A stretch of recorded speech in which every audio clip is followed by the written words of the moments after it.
Well, it's a familiar story that we hear for our gospel lesson today. You've heard it before. One of the most famous from the Gospels. It's the story of a man on his way through life on a dangerous journey. The road from Jerusalem to Jericho was a rough road, about 18 miles long, and it was known as being a place where robbers hung out. It was always dangerous to travel that way. And we know what happens to that man.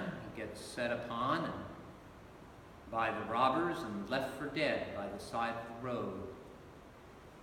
And then, of course, the priest comes by, and he doesn't want to become ritually defiled, so he passes by on the other side, and the Levite does the same. And then along comes a foreigner who's the most unexpected of heroes of the story. And the foreigner is filled with compassion. And he acts. And of course, you know how the story ends. The story turns on this idea of compassion. It's a word used rarely in the Gospel of Luke. In fact, it's used 2 other times. The first time we just heard a few weeks ago when Jesus entered the village of Nain, and there was a widow grieving. And he was deeply touched by her grieving and felt compassion. It's the same word. And out of that compassion, her life was restored. Her son's life was restored. It was compassion which brought about new life. Her grief was dispelled by compassion. Another time that the word compassion is used is in the story of the prodigal son, another story that you well know. And this son is filled with grief going back to his father, grief and guilt. And he wants to throw himself at his father's feet and say, I am just worthless. And the father is filled with compassion. And it's out of that compassion that the relationship is restored and the life again is healed. So today, when we hear this lesson, we hear that it's compassion that motivates the Samaritan. So on the first story, in the face of grief, compassion brings healing and life. In the second story, in the face of guilt, it brings life. Today, in the face of fear, because all those other guys just passed on by. In the face of fear, compassion breaks the hold of fear.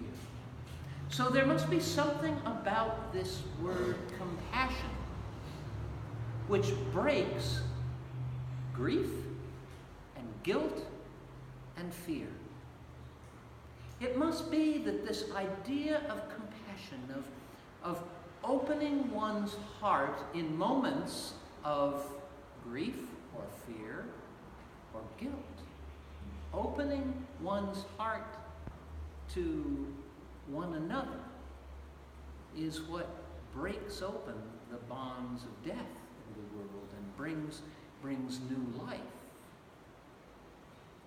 It is these stories which represent what John describes as the principal event of the gospel. God so loved the world.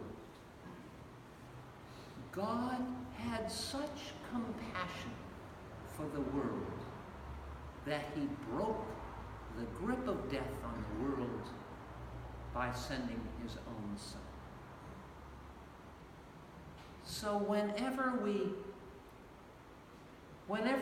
touch this compassion in our own hearts, whenever we accept the forgiving love, the compassionate love of our God, then we're able to live. Then true life begins. We are able to do it because God so loved us, and we can do it to one another and to the world because that's the power of compassion in transforming the world into something new, into God's own kingdom.